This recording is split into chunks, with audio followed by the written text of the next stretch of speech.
अपना पक्ष विस्तृत करने की इजाजत चाहती हूँ। सदस्य पंचम अतिरिक्त मोटर दुर्घटना अधिकरण जबलपुर मध्य प्रदेश।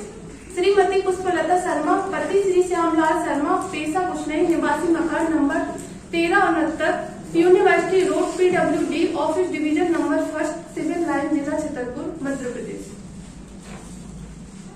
विरुद्ध मोहम्मद जुनैद अख्तर पिता मोहम्मद अख्तर उल कादरी पेशा ड्राइवरी स्थायी मकान number 62 new Anand Nagar pump house के पास थाना आधारताल जबलपुर मध्य प्रदेश। चालक रेनाल्ट कार क्रमांक MP 20 BA। गुलाब अली पिता मोहम्मद रहमान अली निवासी 746 रामनगर महाकौशल नगर चित्तरंजन बाट आधारताल जिला जबलपुर मध्य प्रदेश। मालिक नैरान कार क्रमांक MP 20 BA। बी ओरिएंटल इंश्योरेंस कंपनी लिमिटेड पता DO 1 मकान number 678 Datt residency north BO civil line railway stadium के सामने जिला छतरपुर MP। बीमा कंपनी रेनाल्ट कार क्रमांक MP 20 BA 6545। यह क्षतिपूर्ति आवेदन पत्र वाहन दुर्घटना में आवेदक श्रीमती पुष्पलता शर्मा ने स्वयं को आई चोटों के प्रतिकर के संबंध में धारा 166 मोटर व्हीकल एक्ट 1988 के तहत प्रतिकर राशि 16,50,000 रुपए दिलाए जाने हेतु प्रस्तुत किया गया है। आवेदन के संक्षिप्त तथ्य इस प्रकार है। दिनांक 21/2/2022 को लगभग 3:30 बजे आवेदक अपनी बहू ज्योति शर्मा एवं अर्चना शर्मा के साथ शिवरात्रि पर्व होने के कारण सार्वजनिक शिव शक्ति मंदिर पचमढ़ी से प्रसाद लेकर वापस लौट रही थी। तभी एक सफेद रंग की रेनाल्ट कार क्रमांक MP 20 BA 6545 के चालक द्वारा तेज रफ्तार व लापरवाही पूर्वक गाड़ी चलाकर पीछे से टक्कर मारकर दुर्घटनाकारित थी, जिससे आवेदका को बाएं पैर में गंभीर चोटें आई। घटना को आसपास के लोगों तथा बहुओं ने देखा व 108 एम्बुलेंस से इलाज हेतु पहले बैक्टीरिया अस्पताल के तत्पश्चात बेहतर उपचार हेतु परिजनों द्वारा जामदार हॉस्पिटल में भर्ती कराया गया। आवेदका को दुर्घटना के कारण common tibia fibula lower first limited with COPD एवं शरीर के अन्य भागों पर चोटें आई एवं ऑपरेशन कर 2 स्टील पट्टी एवं स्क्रू के माध्यम से जोड़ा गया। आवेदका घटना दिनांक 21/2/2020 से दिनांक 4/3/2020 तक लगातार भर्ती एवं इलाजरत रही। उक्त घटना की सूचना पुलिस थाना सिविल लाइन जिला जबलपुर को दी गई, जिस पर पुलिस थाना सिविल लाइन द्वारा दुर्घटनाकारी वाहन को जब्त कर उसके चालक के विरुद्ध अपराध क्रमांक 37-20-20 अंतर्गत धारा 279, 337, 338 भादुका दर्ज किया गया। चालान न्यायालय प्रस्तुत किया गया। घटना के पूर्व आहत एक हष्टपुष्ट एवं पूर्व रूप से स्वस्थ महिला थी एवं वह किसी रोग व बीमारी से पीड़ित नहीं थी। आवेदका PWD में हेल्पर के पद पर कार्यरत थी एवं लगातार अपने काम पर जाती थी, किंतु उक्त दुर्घटना के कारण एक पैर से स्थायी रूप से वह विकलांग हो गई और चलने फिरने में असमर्थ हो गई। उसे स्थायी विकलांगता कारित हुई है एवं शरीर के अन्य हिस्सों में गंभीर चोटें आई है। आक्षेपित वाहन के चालक की लापरवाही एवं असावधानी के कारण उक्त घटना घटित हुई है। उक्त घटना अनावेदक क्रमांक 1 द्वारा रेनाल्ट क्रमांक MP 20 BA 6545 को तेज गति उतावलेपन व लापरवाही पूर्वक चलाने के कारण घटित हुई है, जिसका अनावेदक क्रमांक 1 चालक, अनावेदक क्रमांक 2 स्वामी एवं अनावेदक क्रमांक 3 पीड़ित है। उक्त प्रकरण माननीय न्यायालय के क्षेत्राधिकार में है अतः आवेदन पत्र स्वीकार किए जाने का निवेदन किया गया। श्रीमान जी, पुष्पलता शर्मा और उसकी बहू ज्योति शर्मा ने कथन किया है कि पुष्पलता उसकी सास है, वह उसकी देवरानी तथा सास पुष्पलता शर्मा घटना दिनांक 21/2/2022 को 3:30 बजे शिवरात्रि होने से सार्वजनिक शिव मंदिर पचमढ़ी से प्रसाद लेकर लौट रही थी। तभी एक सफेद रंग की रेनाल्ट कार क्रमांक MP 20 BA 6545 के चालक द्वारा कार को तेज रफ्तार एवं लापरवाही से चलाकर उसकी सास के बाएं पैर में कार का अगला चक्का चढ़ा दिया, जिससे उसकी सास वहीं चोटिल होकर गिर गई। अंतिम प्रतिवेदन रिपोर्ट प्रॉपी 2 से दर्शित है कि कार क्रमांक MP 20 BA 6545 के चालक ने आवेदिका को उपेक्षा एवं लापरवाही पूर्वक चलाकर टक्कर मार दी, जिससे आहत पुष्पलता को पैर में चोटें कारित कर दुर्घटना होने के संबंध में अनावेदक क्रमांक 1 के विरुद्ध पुलिस थाना सिविल लाइन जिला जबलपुर द्वारा अपराध क्रमांक 37/2020 धारा 279, 337, 338 भारतीय दंड संहिता के अधीन अभियोग पत्र न्यायालय के समक्ष प्रस्तुत किया गया है। आवेदक ने अनावेदक क्रमांक 1 द्वारा लापरवाही से प्रश्नगत वाहन से टक्कर मार देने से घटना कारित करना बताया है, जिसके समर्थन में आवेदक की ओर से प्रस्तुत आपराधिक प्रकरण के दस्तावेज भी प्रस्तुत किए गए हैं। आवेदिका के ओर से बताया है कि दुर्घटना के कारण वह स्थायी रूप से अपंग हो गई तथा अपना कार्य करने में असमर्थ हो गई थी। वह बिना सहारे के चल नहीं सकती थी तथा उसे कहीं आने जाने के लिए सहारे की जरूरत पड़ती है। उसके द्वारा स्वयं के इलाज से संबंधित दवा, पर्चे, बिल एवं एक्सरे, फिल्म रिपोर्ट प्राप्ति 14 लगायत प्राप्ति 166 प्रस्तुत किए हैं। उसके द्वारा जामदार अस्पताल जबलपुर की डिस्चार्ज समरी प्राप्ति 25 के अनुसार आवेदिका दिनांक 21/2/2022 से दिनांक 4/3/2020 तक कुल 11 दिन तक भर्ती रहकर इलाजरत रही है। डिस्चार्ज समरी प्राप्ति 25 में आवेदिका को कॉमन टीबिया फिबुला लोबर 1/3 एंटी विद COPD होना लेख है। आवेदिका की ओर से प्रस्तुत विकलांगता प्रमाण पत्र प्राप्ति 108 में उसे 40% विकलांगता लेख की गई है। उक्त साक्षी ने मुख्य परीक्षण में कथन किया है कि उसे जिला विकलांगता वार्ड द्वारा 40% का विकलांगता प्रमाण पत्र जारी किया गया है। उक्त वाद प्रश्न को प्रमाणित करने का भार अनावेदक क्रमांक 3 बीमा कंपनी पर है। अब आवेदक द्वारा अधिवक्ता ने तर्क प्रस्तुत किया है। आक्षेपित वाहन दुर्घटना क्रमांक दिनांक को बीमा पॉलिसी की शर्तों के अधीन चलाया जा रहा था। बीमा पॉलिसी की किसी शर्त का उल्लंघन नहीं हुआ है। उक्त के संबंध में पंजीबद्ध प्रथम सूचना रिपोर्ट प्राप्ति 4 लेखबद्ध की गई है।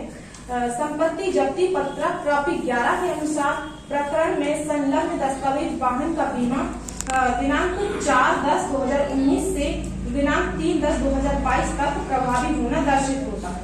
अर्थात दुर्घटना दिनांक 21/2/2020 को वाहन बीमित था। आक्षेपित वाहन की चालक का ड्राइविंग लाइसेंस दिनांक 25/9/2019 से दिनांक 24/9/2038 तक वैध है।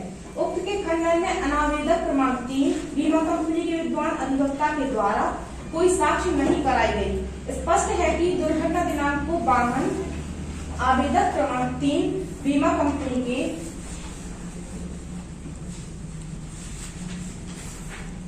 पास वैध रूप से बीमित था तथा बीमा पॉलिसी की किसी शर्त का उल्लंघन नहीं हुआ। श्रीमान जी, जैसा कि पैरा 5 में बताया गया है, आवेदिका अनावेदक वर्ग से संयुक्ता एवं मृतकता क्षतिपूर्ति राशि प्राप्त करने की अधिकारी है। स्थायी विकलांगता, आवेदिका को दुर्घटना में आई चोटों के कारण स्थायी विकलांगता हुई है। आवेदिका की आयु 62 वर्ष है, जो कि आयु संवर्ग 61 to 65 में आती है। आय हानि, आवेदिका PWD में हेल्पर के पद पर कार्यरत थी। आवेदिका ने दुर्घटना के पूर्व PWD में हेल्पर के पद पर पदस्थ होने एवं सेवानिवृत्त होने का कोई दस्तावेज प्रस्तुत नहीं किया। आवेदिका को पेंशन 9,000 रुपए प्रति माह प्राप्त हो रहे हैं।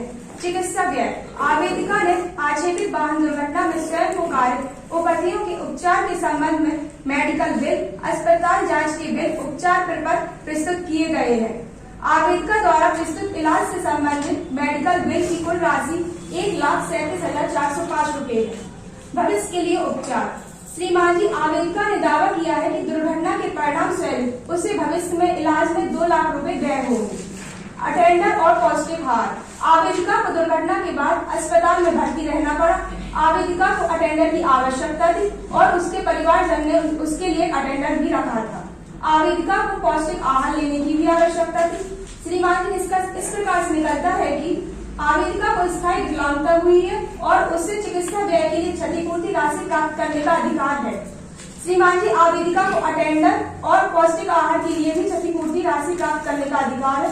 आवेदिका को भविष्य के उपचार के लिए भी क्षतिपूर्ति प्राप्त करने का अधिकार है। श्रीमान जी, पैरा 2 में यह उल्लेखित है कि आवेदिका पुष्पलता को वाहन दुर्घटना में गंभीर चोटें आकर स्थायी विकलांगता हुई है। आवेदिका का दावा है कि दुर्घटना में उसे गंभीर चोटें आई और वह स्थायी रूप से विकलांग हो गई। आवेदिका ने अपना इलाज करवाने के लिए दवाओं, बिलों और एक्सरे रिपोर्ट का भी प्रस्तुत की है। आवेदिका को 11 दिनों तक अस्पताल में भर्ती रहना पड़ा। आवेदिका को जिला विकलांगता बोर्ड द्वारा 40% विकलांगता प्रमाण पत्र जारी किया गया। आवेदिका पीडब्ल्यूडी में हेल्पर के पद पर कार्यरत थी और 31 मार्च 2020 को सेवानिवृत्त हो गई। आवेदिका का दावा है कि वह बिना सहारे के चल नहीं सकती और उसे काम करने में भी परेशानी आ रही है। आवेदिका द्वारा प्रस्तुत दस्तावेज और साक्ष्य दर्शाते हैं कि उसे दुर्घटना में गंभीर चोटें आई। विकलांगता प्रमाण पत्र और डिस्चार्ज सारांश आवेदिका के दावे का समर्थन करते हैं। आवेदिका की आय अर्जन क्षमता में कमी आई क्योंकि वह अब बिना सहारे के ना तो चल सकती है, ना ही वह किसी काम को कर सकती है। श्रीमान जी, इससे संबंधित केस इस प्रकार से है कि Bajaj alliance general insurance company private limited बनाम यूनियन ऑफ इंडिया एवं अन्य। यह फैसला इस बात पर प्रकाश डालता है कि भारत सरकार की गाइडलाइन के आधार पर जारी विकलांगता प्रमाण पत्र स्वीकार साक्ष्य माना जाता है। जिस प्रकार आवेदिका के पास जिला विकलांगता बोर्ड द्वारा जारी 40% विकलांगता प्रमाण पत्र प्राप्ति 168 है, जो इस फैसले के अनुरूप स्वीकार साक्ष्य है। दूसरा केस इस प्रकार से है कि मल्लिका अर्जुन बनाम दिव्या AIR 2016। यह की गंभीरता के कारण पीड़ित को परिचारक शुल्क और विशेष आहार की आवश्यकता होती है, तो अदालत परिचारक शुल्क और विशेष आहार के लिए मुआवजा दे सकती है। श्रीमान जी, एक केस इस प्रकार से है, विमला देवी व अन्य विरुद्ध हिमाचल रोड ट्रांसपोर्ट कॉर्पोरेशन व अन्य AIR 2019 Supreme Court 2819। In a situation of this nature, the tribunal has rightly taken a holistic view of the matter. It was necessary to be borne in mind that strict proof of an accident caused by a particular bus in a particular manner may not be possible to be done by the claimants. The claim were merely to establish their case on the touchstone of preponderance of probability. The standard of proof beyond reasonable doubt could not have been applied for the said purpose. The High Court should have taken into consideration two respective stories set forth by both the parties. श्रीमान जी, पीड़ित दुर्घटना के कारण हुए उचित चिकित्सा व्यय की क्षतिपूर्ति पाने का हकदार है। सदस्य पंचायत अतिरिक्त मोटर दुर्घटना अधिकरण जबलपुर मध्य प्रदेश। सदस्य Mohit Kumar, MACC number 3531/2020, filing date 21/10/2020, filing number 7790/2020, CNR number MP 200L026444/2020। Shrimati Pushpalata Sharma, पति श्री श्यामलाल शर्मा, पेशा कुछ नहीं, निवासी मकान number 1369 university road PWD office division number 1 civil line जिला जबलपुर मध्य प्रदेश। आवेदक विरुद्ध मोहम्मद जुनैद अख्तर, पिता मोहम्मद अख्तर उल कादरी, पेशा ड्राइवरी, स्थायी पता मकान number 62 new Anand Nagar pump house के पास, थाना आधारताल जबलपुर मध्य प्रदेश। चालक रेनाल्ट कार क्रमांक MP 20BA 6545। गुलाम अली, पिता मोहम्मद रहमान अली, निवासी 746 रामनगर महाकौशल नगर चिरंजन वार्ड आधारताल जिला जबलपुर मध्य प्रदेश। बीमा कंपनी रेनाल्ट कार क्रमांक MP 20BA 6545। श्रीमान महोदय जी, विधि इस बिंदु पर सुस्पष्ट है कि मोटरयान क्षतिपूर्ति प्रकरण में आवेदक गण को उसका मामला युक्तियुक्त संदेह से परे प्रमाणित करना आवश्यक नहीं है, बल्कि प्रायिकता की अधिसंभाव्यता के आधार पर प्रकरण का निराकरण अपेक्षित है। इस संबंध में न्याय दृष्टांत विमला देवी व अन्य विरुद्ध हिमाचल रोड ट्रांसपोर्ट कॉर्पोरेशन व अन्य AIR 2009 सुप्रीम कोर्ट 2819 में प्रतिपादित विधि अनुकरणीय है। श्रीमान जी, उक्त साक्षी ने प्रति परीक्षण में कथन किया है कि वह घटना दिनांक को मंदिर पैदल गई थी तथा यह अस्वीकार किया है कि वह गाड़ी से गई थी। यह भी स्वीकार किया है कि जब घटना हुई थी उस समय उसने दुर्घटना करने वाले वाहन का नंबर नहीं देखा था। उसने स्वतः यह कथन किया है कि उसे दुर्घटना में ही चोट आई थी। दुर्घटना कारित करने वाला 4 व्हीलर होने का भी कथन किया है। अनावेदक क्रमांक 03 के विद्वान अधिवक्ता द्वारा तर्क किया गया है कि प्रकरण में योगदायी उपेक्षा प्रमाणित होती है। योगदायी उपेक्षा के सिद्धांत को लागू करने के लिए उपेक्षा को साक्ष्य के माध्यम से प्रमाणित किया जाना चाहिए, किंतु प्रकरण में ऐसा कोई भी साक्ष्य उपलब्ध नहीं है जो बीमा कंपनी के अनुसार तर्क की पुष्टि करती हो। आवेदिका साक्षी पुष्पलता शर्मा द्वारा साक्ष्य में कथन किया गया है कि वह पैदल थी एवं अपेक्षित कार ने पीछे से टक्कर मार दी थी। अनावेदक क्रमांक 3 के विद्वान अधिवक्ता द्वारा तर्क किया गया है कि प्रकरण में दुर्घटना दिनांक 21/2/2020 को कारित होना बताया गया है तथा प्रथम सूचना रिपोर्ट 22/2/2020 को अज्ञात वाहन के विरुद्ध पंजीबद्ध की गई है। अपेक्षित वाहन रेनाल्ट कार क्रमांक MP20 BA 6545 को दुर्घटना के लगभग 7 माह उपरांत दिनांक 20/9/2020 को जब्त किया गया है। प्रकरण में अपेक्षित वाहन की दुर्घटना में संलिप्तता पाए जाने के आधार पर कोई स्पष्टीकरण उपलब्ध नहीं है, जिससे आवेदिका द्वारा दुर्घटना कारित वाहन के संबंध में सफेद रंग की कार होना बताया गया है। इस प्रकार प्रकरण में अपेक्षित वाहन की झूठी संलिप्तता दर्शित है। अनावेदक क्रमांक 03 की ओर से अपेक्षित वाहन रेनाल्ट कार क्रमांक 20 BA 6545 के प्रकरण में झूठा संलिप्त किए जाने के संबंध में अभिलेख पर उपलब्ध मौखिक एवं दस्तावेजी साक्ष्य का परिशीलन किया गया है। दुर्घटना की चतुर्दशी साक्ष्य ज्योति शर्मा द्वारा भी आवेदिका साक्षी पुष्पलता शर्मा के अनुसार कथन कर साक्ष्य में कहा गया है कि एक सफेद रंग की रेनाल्ट कार MP20 BA 6545 के चालक द्वारा तेज रफ्तार एवं लापरवाही से चलाकर उसकी सास के पैर में कार का अगला चक्का चढ़ा दिया। उक्त साक्षियों द्वारा प्रतिपरीक्षण में कहा गया कि दुर्घटना की रिपोर्ट उसके द्वारा नहीं लिखाई गई तथा यह भी बताया गया कि यह कहना सही है कि प्रथम सूचना रिपोर्ट अज्ञात पर टिप्पणी लिखवाई गई थी। उक्त साक्षी द्वारा यह स्वीकार किया गया है कि उसके द्वारा अस्पताल में दुर्घटना कार्य करने वाले वाहन की जानकारी नहीं दी गई थी। साक्षियों द्वारा प्रतिपरीक्षण के पैरा क्रमांक 4 में निम्नानुसार कथन किया गया है कि यह कहना सही है कि घटना का कोई कथन न्यायालय में प्रस्तुत नहीं किया गया है। पुलिस द्वारा घटना के दूसरे दिन अस्पताल में बयान देने आए थे, जहां पर उसने घटना के बारे में जानकारी दी थी। उसने स्वयं कहा है कि उसने पुलिस को बताया कि सफेद रंग की रेनाल्ट कंपनी की कार थी, जिसका नंबर MP20 BA 6545 था। उसने जामदार अस्पताल प्रशासन को वाहन के नंबर की जानकारी नहीं दी थी। उसने स्वयं कहा कि वह अपनी सास के इलाज में व्यस्त थी, इस कारण से उसने तुरंत जामदार अस्पताल में प्रशासन को वाहन के नंबर की जानकारी नहीं दी थी। दुर्घटना में अपेक्षित वाहन रेनाल्ट कार क्रमांक MP20 BA 6545 के झूठा संलिप्त किए जाने के संबंध में अनावेदक क्रमांक 03 की ओर से प्रकरण के विवेचक शिव कुमार दाहिया की कमीशन का साक्ष्य लेखबद्ध कराया गया है। साक्षी द्वारा अपने मुक्त परीक्षण में कहा गया है कि उसके द्वारा प्रकरण की रिपोर्ट दिनांक 22/2/2020 को अज्ञात वाहन के विरुद्ध पंजीबद्ध की गई है।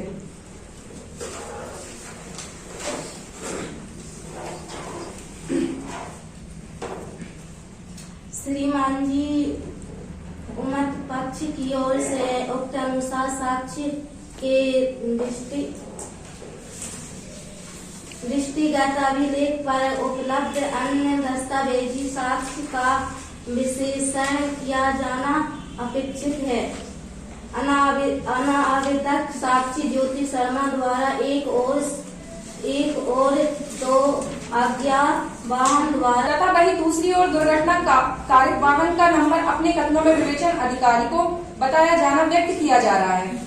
अब यदि विवेचन अधिकारी की साक्ष्य पर सूक्ष्मता से दृष्टिपात किया जाए तो विवेचना अधिकारी द्वारा एक और तो अपेक्षित वाहन के नंबर की जानकारी द्वारा व्यक्त किया जा रहा है तथा प्रति परीक्षण में भी 2 प्रकार के तथ्य व्यक्त किए जा रहे हैं। प्रथमतः तो अपेक्षित वाहन के मौके से थोड़ी दूरी पर कैमरे लगे हुए हैं तथा कैमरे की जांच पर गाड़ी वाहन नंबर स्पष्टता दर्शित न होना तथा बाद में डुमना नेचर पार्क के पास कैमरे से उसका नंबर स्पष्टता देखना बताया गया है तथा वहीं दूसरी ओर प्रति परीक्षण की कंडिका 10 में कहा गया है कि साक्षी से CCTV फुटेज तथा मोबाइल फुटेज मौके पर उपस्थित व्यक्तियों से जानकारी लेने पर वाहन का नंबर ज्ञात हुआ। यह तथ्य अभिलेख पर संदिग्धता उत्पन्न करता है। अभिलेख पर CCTV फुटेज की कोई प्रति अथवा फोटोग्राफ भी उपलब्ध नहीं है।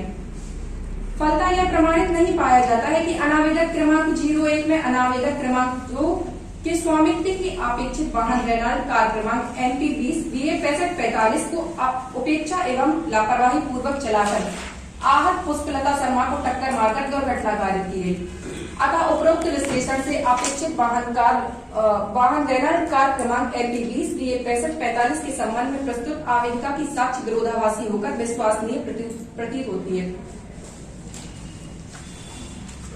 श्रीमान जी, पैरा नंबर 19 में बताया गया है कि उसने स्वयं के इलाज से संबंधित दवा, पर्चे एवं बिल, एक्सरे, फिल्म रिपोर्ट, प्रीपी 14 लगाए, प्रीपी 166 प्रस्तुत किए थे। फिल्म रिपोर्ट उसने प्रस्तुत किए थे। श्रीमान जी, उक्त बात पत्र को प्रमाणित करने का भार अनावेदक क्रमांक 3 बीमा कंपनी पर है। आवेदक के विद्वान अधिवक्ता ने तर्क प्रस्तुत करते हुए निवेदन किया है कि आक्षेपित वाहन दुर्घटना दिनांक को बीमा पॉलिसी की शर्तों के अधीन चलाया जा रहा था। बीमा पॉलिसी की किसी भी शर्त का उल्लंघन नहीं हुआ है। उक्त के संबंध में अनावेदक क्रमांक 3 बीमा कंपनी के विद्वान अधिवक्ता ने तर्क प्रस्तुत करते हुए कहा है कि आवेदक के द्वारा विकलांगता प्रमाण पत्र के संबंध में तथा चोटों के संबंध में इलाज करवाने वाले किसी डॉक्टर की साक्ष्य नहीं करवाई है, अतः विकलांगता प्रमाण पत्र स्वीकार किए जाने योग्य नहीं है। आवेदका की ओर से प्रस्तुत विकलांगता प्रमाण पत्र फिर भी 168 में उसे 40% विकलांगता लेख की गई है। उक्त साक्षी ने मुख्य परीक्षण में यह कथन भी किया है कि उसे 40% विकलांगता प्रमाण पत्र मिला भी है, प्राप्त हुआ है। आवेदिका पुष्पलता शर्मा ने क्लेम आवेदन में स्थायी विकलांगता की प्रतिकर स्वरूप क्षतिपूर्ति राशि चाहिए। स्थायी निर्योग्यता निर्धारण के संबंध में माननीय सर्वोच्च न्यायालय ने न्याय दृष्टांत राजकुमार विरुद्ध अजय कुमार SCC 343 में प्रतिपादित किया है कि अधिकरणों को यह निष्कर्ष देना चाहिए कि क्या आवेदिका को स्थायी अयोग्यता कारित हुई है और क्या उससे उसकी अर्जन क्षमता प्रभावित होगी, और उस आधार पर अयोग्यता का प्रतिकर निकालना चाहिए। केवल चिकित्सक द्वारा बताई गई स्थायी अयोग्यता के प्रतिशत के आधार पर यंत्र की तरीकों से प्रतिकर निर्धारित नहीं करना चाहिए।